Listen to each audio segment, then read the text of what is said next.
buat gue ketika pada akhirnya gue berpolitik, ya mungkin satu hari nanti gue akan ke politik, tapi buat gue menang, kalah, terpilih atau tidak itu kan jalur langit ya. Betul. Tapi yang gue bisa, sekarang gue gitu sih, kayak gue cuman pengen do my best, kemudian udah surrender aja, pasrah tapi nggak nyerah, tapi kayak ya udah, menang kalah kan jalur langit gitu yang lo nggak bakal tahu, tapi ya gue akan mengusahakan, nggak tahu kapan, tapi mungkin satu hari nanti gue akan berpolitik, mulai ngembangin lagi Kota Sabi sebagai sebuah yayasan yang outputnya pengen jadi wadah gagasan dan yang menyelesaikan masalah di grassroots lewat social project.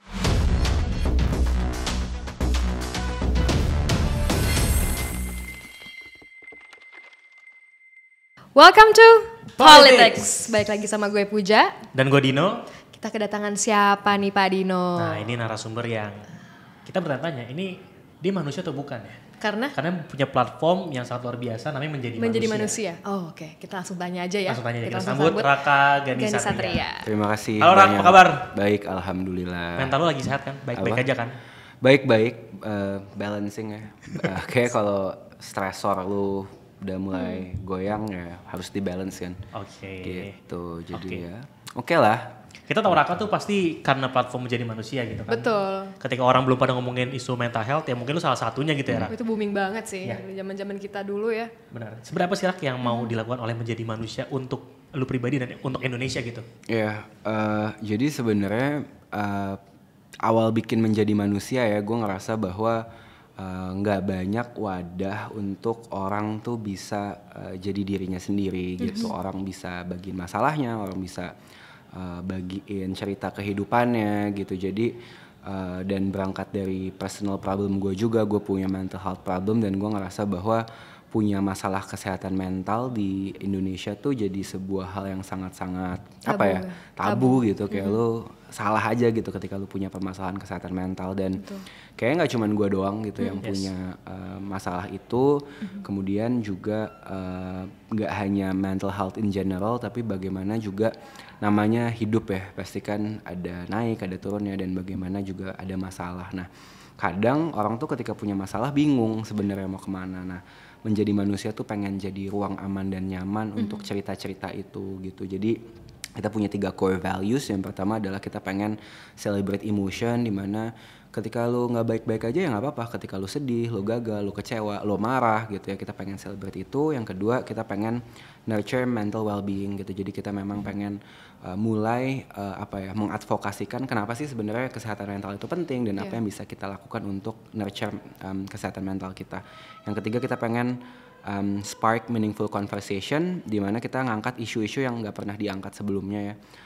LGBT, ateis, agnostik, kesehatan mental mungkin udah mulai banyak, tapi 2018 ketika kita mulai nggak banyak. Jadi tujuannya itu sih, dan ya kita pengen ngasih tahu bahwa harapannya kita bisa jadi ruang aman dan nyaman tadi sih untuk setiap cerita manusia. Oh jadi Menjadi Manusia udah kurang lebih 5 tahunan ya? 5 tahun. Lo sering gak sih nerima dari segi media di Instagram itu sendiri kayak teman-teman yang curhat soal mental health dia, atau ada gak sih yang sering curhat kayak gitu Rak? Dan kalaupun ada, cerita yang paling ngena ke diri lo tuh apa? Banyak yang lo inget? Banyak banget sih ya pasti nerima, udah 5 tahun. Cuman yang benar-benar gue ingat mungkin bukan DM personally ya, cuman kayak waktu itu gue ngisi di salah satu kampus di Jogja. Ketika gue turun panggung tuh ada yang nyamperin gue gitu, terus bilang, "Mas, masalah saya tuh lumayan kompleks gitu, dan waktu itu saya udah hampir mau bunuh diri gitu." Di tengah itu saya ketemu podcastnya Menjadi Manusia. Ketika saya dengerin, saya mengurungkan niat saya bahwa ternyata saya masih punya harapan untuk hidup. Jadi ya cerita-cerita seperti itu dalam 5 tahun ya banyak banget ya yang masuk gitu. Dan ya itu tadi sih, jadi ruang aman dan nyaman untuk cerita. Gitu. Relief banget ya, ketika lo pasti bangga gak sih kayak media lo bisa jadi penenang buat orang-orang itu gitu. Buat kita semua malah menurut gue. Bonus lah. Bonus gitu, kayak gue nggak ya siapa gue gitu untuk pada bisa nyamatin nyawa orang kan, tapi ya memang dibuatnya untuk itu, tapi ya kalau misalnya bisa ngebantu ya alhamdulillah gitu. Tapi ya gue cuma dititipkan lah gitu platform ini. Ini menarik juga, berarti artinya satu konten tuh bisa ngerubah hidup orang. Iya. Ya, Rak ya. Betul. Tapi gimana Rak, maksudnya peran keluarga, maksud gue kan, ya gue sering, ya tau lah gue cerita lu kayak apa kan. Dan kan kadang banyak juga keluarga yang gak suportif gitu. Terus gimana tuh keluarga men-treatment lu, bahkan lu buat sebuah usaha yang orang mungkin apa sih nih mental health, ngapain sih menjadi manusia, kayaknya madesu nih itu ntar ke depan lu bakal jadi apa gitu kan.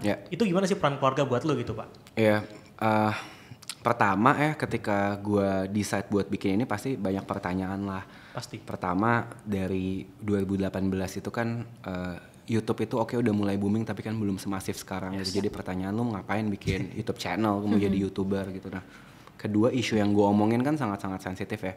Dan yang mereka melihat bahwa ini awalnya juga nanya gitu, ini monetization-nya dari mana lu dapet duit dan lain-lain. Dan gue cuma awalnya ada keraguan itu, tapi ketika pada akhirnya ada satu momennya gue diundang masuk TV, gue bilang ke keluarga gue bahwa ini yang gue kerjain, percaya aja sama gue dan gue akan tanggung jawab sama pilihan gue gitu. Jadi gue lumayan punya privilege lah untuk pada akhirnya bisa ngeyakinin mereka dan disupport gitu. Tapi ya tadi kayak benar-benar lu butuh satu bukti kan untuk ngeyakinin keluarga lu dengan apa yang lu lakukan gitu.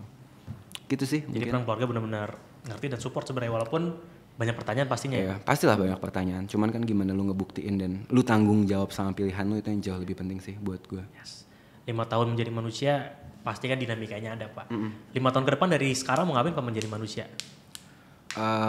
Sekarang mungkin dari dalam 5 tahun mungkin kita fokus ke advokasi kesehatan mental itu sendiri secara sebuah isu gitu. Kayak kita naikin awareness-nya dulu gitu. Kemudian isunya sekarang juga udah mulai makin rame. Semua orang ngomongin mental health sekarang dan ya gue sangat happy juga kan itu orang udah mulai melek. 5 tahun ke depan adalah kita fokus nih ketika lu punya luka masa lalu, lu punya trauma masa kecil, 5 tahun awal bagaimana mengadvokasinya itu dengan cara yang pop, dengan cara yang bisa diterima orang. Nah 5 tahun ke depan adalah bagaimana orang semakin terbuka untuk oke, gue gak baik-baik aja, kita pengen berobat ke profesional, ke psikolog, itu tuh kayak lu nge-gym gitu. Kayak become a lifestyle lah, bahwa ya lu kalau misalnya lagi goyang ya lu meditasi gitu. Kayak misalnya lagi gak baik-baik aja, lu lagi penuh pendekatan-pendekatan pop itu yang tadinya kita suarakan lewat media, pengen kita tweak menjadi yang outputnya lebih ke penyembuhan gitu. Kita pengen pergi ke psikolog tuh sama kerennya kayak lu nge-gym gitu. Itu yang dalam 5 tahun sih cita-cita besarnya itu ya, dimana pemulihan kesehatan mental tuh jadi satu yang nggak lagi lu takut ke psikolog. Dan mediumnya banyak banget ya, ada hipnoterapi, ada meditasi, semakin banyak lah metodenya. Sama ya gimana orang mau nyembuhin lukanya. Setiap orang kan pasti punya ya trauma masa kecil, luka dari orang tua, luka dari mantan gitu. Tapi itu Pak.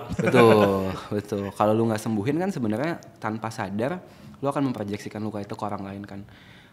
Baik itu lu ke pacar lu gitu, kayak lu terjebak di toxic relationship, itu kan pasti lu punya luka masa kecil yang nggak disembuhkan. Nah harapannya ya tadi orang pelan-pelan mulai aware bahwa luka ini harus disembuhkan, karena gue selalu percaya ketika orang mau untuk ke psikolog, ke psikiater, ke profesional, apapun lah metodenya untuk memeriksakan dirinya ketika nggak baik-baik aja, itu tuh memutus satu rantai generasi intergenerational trauma gitu. Gimana ya lu pasti ya semua orang lah punya luka dari orang tuanya kan. Kalau lu nggak nyembuhin itu, lu akan nurunin itu ke anak lu. Anak lu diturunin sama lu, anak itu akan nurunin lagi ke cucu lu. Dengan lu memberanikan diri, harapannya 5 tahun orang semakin melek bahwa ini penting. Gitu, ini isu yang penting. Gue pengen menyembuhkan diri gue. Karena luka fisik lu luka kan, lu akan kasih betadine. Gitu, lu bayangin kalau luka dari lu umur 7 tahun didiemin, membusuk, dan ya tadi luka itu akan menular ke orang tersayang lu lah. Itu sih. Setuju banget. Karena kalau ngomongin emotional baggage tuh kan berat banget ya Rak. Bener. Dan gak banyak orang yang jujur sama dirinya sendiri, yang kayak oke, gue gak kenapa-napa, gue harus ke psychiatrist misalnya kayak gitu. I wonder gimana sih cara lo manage your stress? Karena ngomongin stress ya, stress tuh sebenarnya gue baca riset, gue lupa sumbernya dari mana. Cuma yang gue tahu sebenarnya akar permasalahan dari lu sakit itu bukan kayak jantung atau apa gitu, tapi karena dari pikiran dan stres. And that's itu gila banget kan. Jadi kayak gimana cara lo manage your stress yang mungkin bisa jadi cara juga bisa dicontoh sama teman-teman Ya, gue membiasakan diri gue untuk setiap hari meditasi sebelum tidur. Meditasi. Jadi menurut gue meditasi helps banget sih. Kayak misalnya hari ini gue penuh akan meeting gitu ya, gue udah capek banget, gue gak ada energi. Ya meditasi kan mengelola pernafasan lu gitu. Betul. Cuman kayak sesimpel 1-2 menit gitu ya, gue menggunakan menyadari nafas. Ya itu tadi releasing, dan juga ya lu butuh recharge kan. Buat gue meditasi itu recharge sih. Sama gue masih ke psikiater. Gue masih rutin konsumsi obat. Gue tuh nggak bisa tidur tiap malam. Apalagi kalau gue lagi stres, gue bisa tidur sampai pagi. Jadi sampai sekarang tuh gue masih rutin konsumsi obat di siang hari dan di malam hari. Gitu.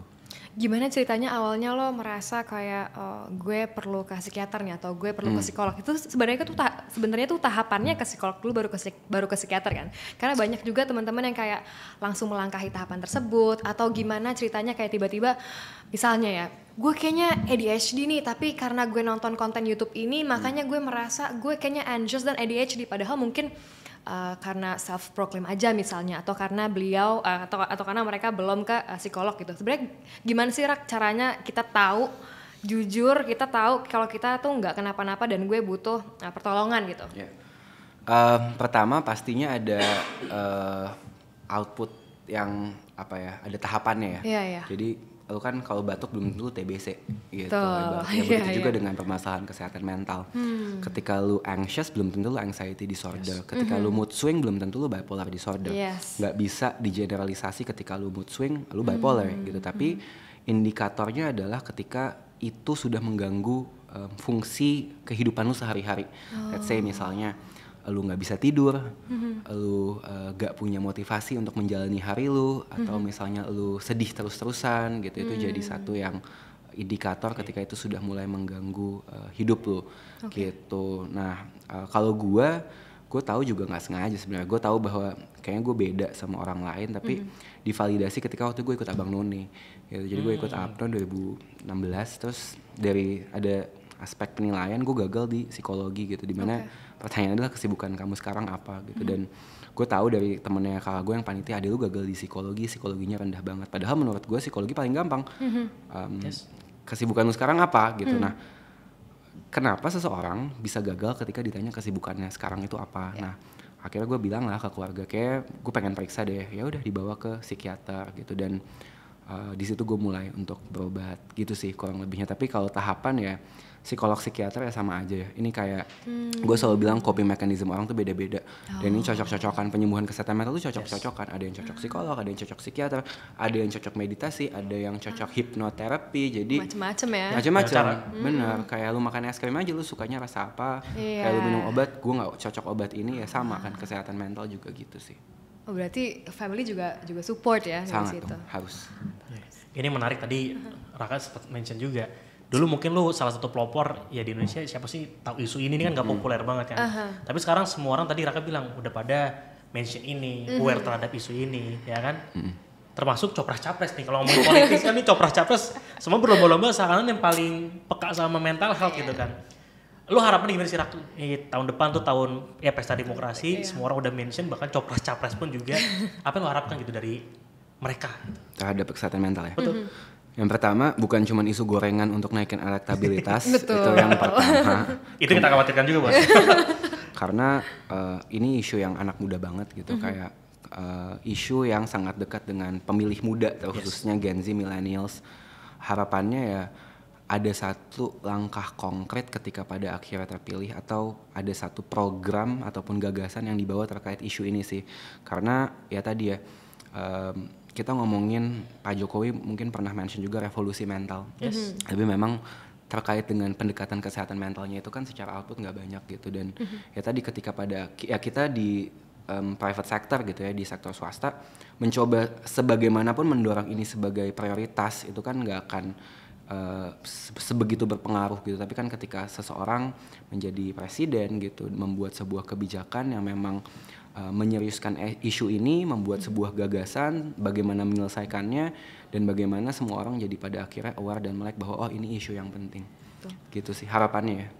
gitu, bukan cuma sekedar isu Isu gorengan. Oke. Apakah ini yang melahirkan kalian berdua untuk membentuk Kota Sabi? Waduh. Oh, ini teman-teman Ke-mention udah juga nih. pada tahu kan? Hati-hati loh Din, gue mention loh. Kan ini Jadi kan narasumber ini aja nih. Raka jadi calon gubernurnya, lu jadi calon wagub, bener gak sih gue? Wagub ya. Iya. Wagub. Mau maju independen ya? Dulu sih. Dulu sih gitu. Ide gila gak jelas. Ya, ide gila. Itu gimana sih April guys? Ini gara-gara ngomongin politik Silakan lu sih mungkin mulai, Pak makanya Gub gue nih, jadi nanya. Narasumbernya silakan, gue nambahin aja. Iya, jadi ya gue selalu punya ketertarikan akan politik gitu. Oh, wow. Ya deep Seru down ya. ya. Gue selalu punya ketertarikan akan politik, tapi gue tahu gue sangat jauh dari situ gitu. Isu gue kesehatan mental, apa korelasi gue dengan politik gitu. Tapi gue punya gagasan, gue punya ide yang kalau pada akhirnya bisa diimplementasikan tuh kayaknya ini bisa deh. Karena gue selalu melihat, ya kita bicara konteks gue dan Dino announce jadi calon gubernur, calon wakil gubernur ya. Ide awalnya tuh simple gitu. Gue ngelihat bahwa sebuah kota itu tuh seharusnya diperlakukan layaknya sebuah social enterprise, di mana lu memberikan impact, tapi kota itu juga harus bisa memiliki profitability gitu. Jadi ya tadi ada balance antara impact dan juga profitnya. Nah, ketertarikan itu yang sebenarnya dulu gue punya cita-cita, kayaknya gue pengen coba untuk berkarir di politik, tapi kayaknya nggak deh, masih jauh gitu. Gue nggak boleh sama istri gue gitu. Jadi ketemu Dino lagi terus bilang kayak, Din, gue tuh pernah punya gagasan coret-coretan sebelum gue nikah. Waktu itu gue punya waktu itu ya ide gila gue tuh, gue pengen maju wali kota Tangerang Selatan karena gue tinggal di Tangsel. Gue bikin lah wali kota Tangsel, Kota Sabi. Gue udah punya tuh semua program, gagasan, coret-coretan aja gitu. Kadang gue nggak bisa tidur, gue coret-coret nih, Din, gue udah punya programnya. Tapi gue nggak mungkin maju, Din. Lu mau nggak kita nge-prank? Oh, jadi prank. Itu prank guys.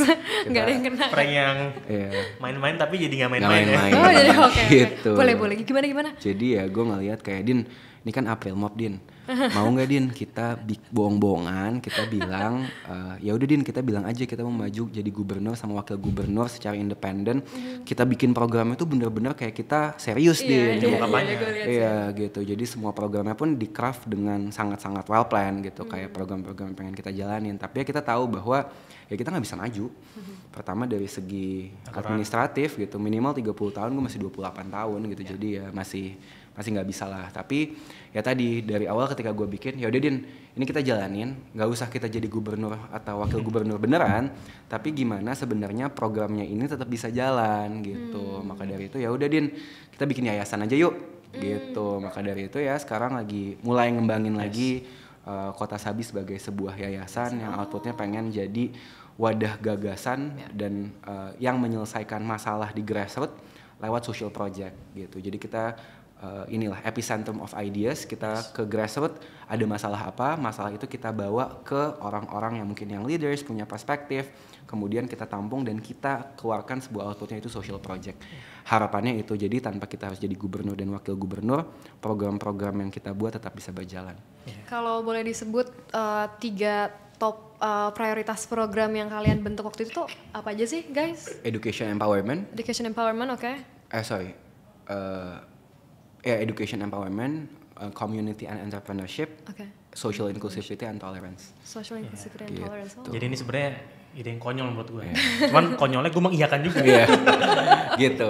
Dan itu kayak bener-bener, yuk, Din, bikin April Mop. Oh ya udah foto, Pak. Udah gitu launching, dan ternyata ya tadi ya sampai logonya di craft sedemikian seniat itu, dan orang ya ternyata jadi bahan omongan dan ternyata membawa ke kesempatan-kesempatan lain yang gue nggak pernah duga sih. Nah, tapi ini fun fact-nya nih, ada yang lucu loh. Jadi kan kita ada 15 program.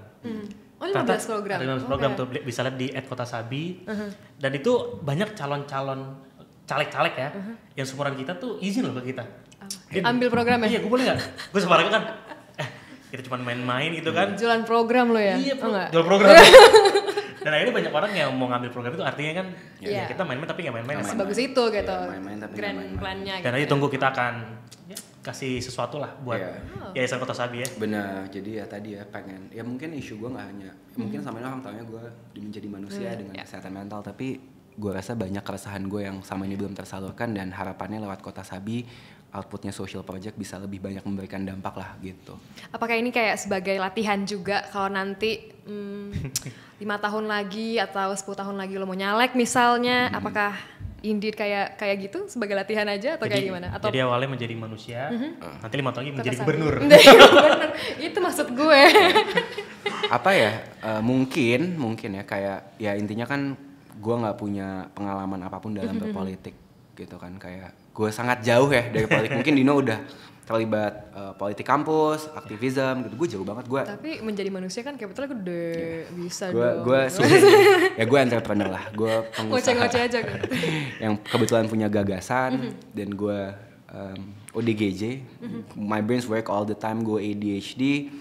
Jadi gue punya banyak sekali ide di kepala gue yang pengen gue turunin. Tapi buat gue ketika pada akhirnya gue berpolitik, ya mungkin satu hari nanti gue akan ke politik, tapi buat gue menang, kalah, terpilih atau tidak itu kan jalur langit ya. Betul. Tapi yang gue bisa, sekarang gue gitu sih, kayak gue cuman pengen do my best, kemudian udah surrender aja, pasrah tapi nggak nyerah, tapi kayak ya udah, menang kalah kan jalur langit gitu yang lo nggak bakal tahu, tapi ya gue akan mengusahakan, nggak tahu kapan, tapi mungkin satu hari nanti gue akan berpolitik. Wow. Gitu. Ini jadi politik banget nih Raka. Coba kita tarik lagi deh. Balikin lagi. Menjadi manusia aja deh. Ini ngeri juga nih. Bahaya juga nih orang nih. Tapi Rak, ya maksudnya terlepas apapun itu kan ikhtiar lu kan nih sekarang orang ngomongin isu ini gitu kan. Boleh gak sih Pak gue nanya, gue juga mungkin belum pernah nanya ya. Apa sih Pak ide paling radikal lu gitu kalau misalkan ngomongin isu mental health, lu mau ngapain sebenarnya sih Pak? Ya. Yang paling radikal gue pengen denger Paling juga, radikal Pak. ya, gue pengen mentransformasi rumah sakit jiwa. Maksudnya? Jadi rumah sakit jiwa tuh lu ngeliat tuh serem, menakutkan gitu. Lu bayangin kalau misalnya konsep taman bermain, tapi itu rumah sakit jiwa gitu ya. Emang menyenangkan dari segi arsitektur, dari segi bangunan. Dan lu bayangin ini ada di seluruh Indonesia. Dimana pergi ke rumah sakit jiwa bukan sesuatu yang menakutkan, tapi menyenangkan.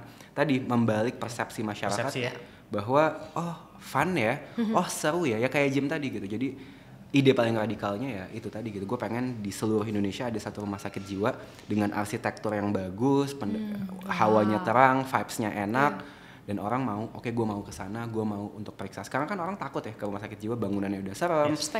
Ya kayak, dan sesimpel hanya mengubah dari segi bangunan, dan itu tervalidasi ya. Di Amerika udah banyak banget rumah sakit jiwa yang sangat memikirkan itu gitu ya. Paling gilanya sih sebenarnya itu sih. Terus kalau di negara-negara maju lainnya ada hotline setiap 24 jam, di mana aja ada sign-nya gitu. Jadi orang nggak bingung gitu. Kayak lu ke pinggir jembatan juga ada hotline-nya. Jadi nggak yang tiba-tiba langsung apa gitu. Jadi ada precautions-nya lah. Betul. Ini gue khawatir 2024 Menteri Kesehatan nih Raka nih. Idenya agak-agak gila juga nih.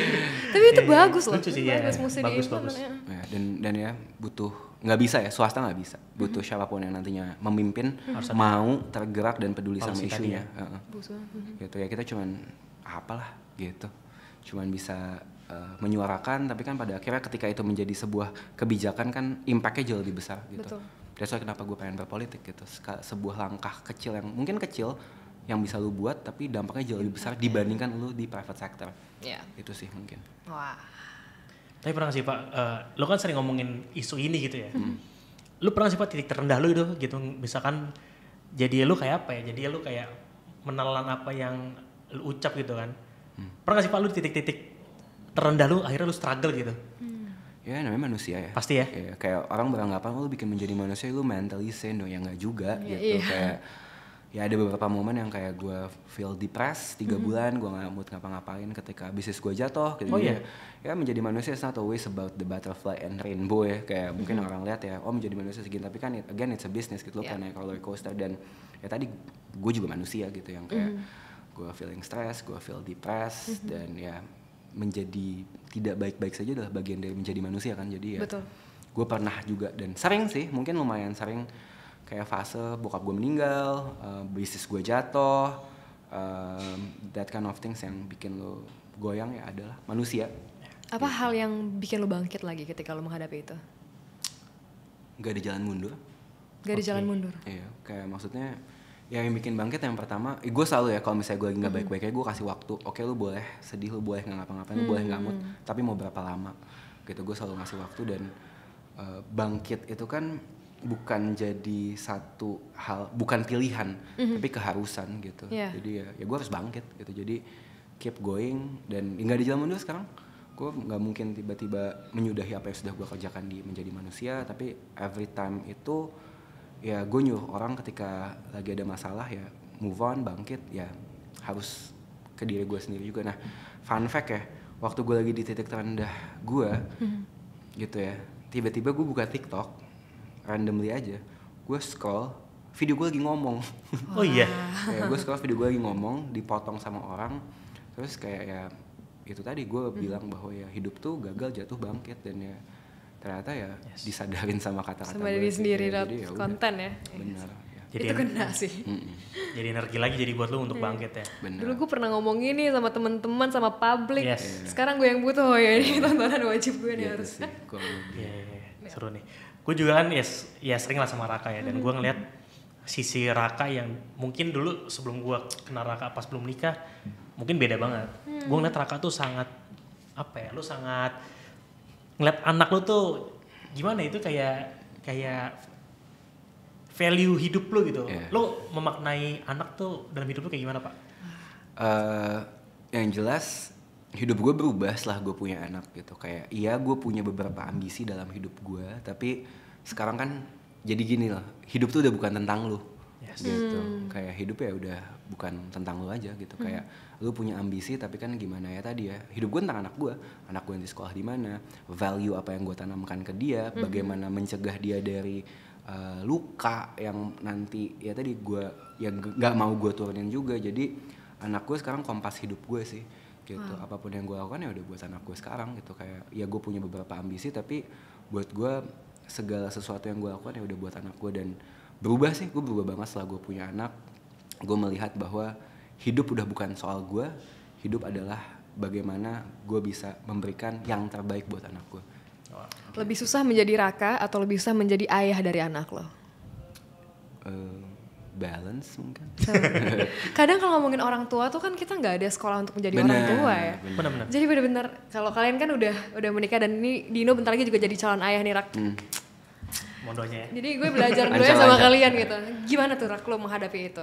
Gue tipe bapak yang nyantai sih. Maksudnya kayak ya susah, jadi parenting itu susah, benar nggak ada yang ngajarin. Tapi ya tadi mindset gue gini, gue tidak mau memperlakukan anak gue the way gue tidak suka diperlakukan. Kalau gue nggak suka diteriakin, gue nggak suka di main fisik misalnya, gue nggak akan melakukan itu ke anak gue. Gitu ya, prinsip gue ya sebenarnya itu aja sih. Dan ya gue bisa melakukan itu ketika gue sudah menyembuhkan luka-luka gue di masa lalu kan. Gitu sih. Cuman ya gue cukup serius tapi santai gitu. Dan karena anak kan ya gue nggak pengen anak tuh jadi penerus ambisi gue nggak kesampaian gitu ya. Bebas lo mau ngapain dalam hidup lo. Kita kan gitu ya, generasi kita, lo harus jadi apa, udah ngalir aja gitu, ini hidup lo gitu. Itu sih kurang menarik nih. Boleh dong Pak, gue pengen lo ngasih pesan lah ke teman-teman. Ini kan dianggap nih anak muda Gen Z lah terkhusus ya, ini kan generasi yang cengeng gitu kan, generasi yang manja, padahal suka nggak suka ya ini isu yang cukup sangat penting. Karena kalau misalnya nggak dimitigasi dengan cukup baik, pelampiasannya bisa sana sini gitu kan, ya narkoba, free sex dan lain-lainnya gitu kan. Boleh dong Pak, gue minta pesannya nih buat teman-teman yang muda-muda terkait kesehatan mental. Boleh? Ya untuk teman-teman yang mungkin lagi ngerasa nggak baik-baik aja gitu ya tadi seperti yang gue bilang, nggak baik-baik aja adalah proses dalam lu menjadi seorang manusia. Dan ketika lu pergi ke psikolog, lu pergi ke psikiater, lu bukan orang yang seperti apa yang lu takutkan gitu. Justru lu orang yang berani karena lu ngerasa nggak baik-baik aja dan mau mengakui bahwa lu tidak baik-baik aja. Kemudian kalau lu lagi ada masalah, sebuah filosofi hidup yang selalu gue pegang bahkan menguatkan ketika gue di titik terendah adalah logonya menjadi manusia itu koma. Kita gagal, kita jatuh, kita bangkit, kita buat koma. Kita gagal, kita jatuh, kita bangkit, kita buat koma. Sampai akhirnya kita mati dan menyentuh titik akhir. Koma adalah harapan, koma adalah proses. Jadi kalau lagi gak baik-baik aja, jangan pernah berhenti untuk membuat koma baru dalam hidup kalian. Wah. Gue dapet semangat baru nih Din, kelar podcast.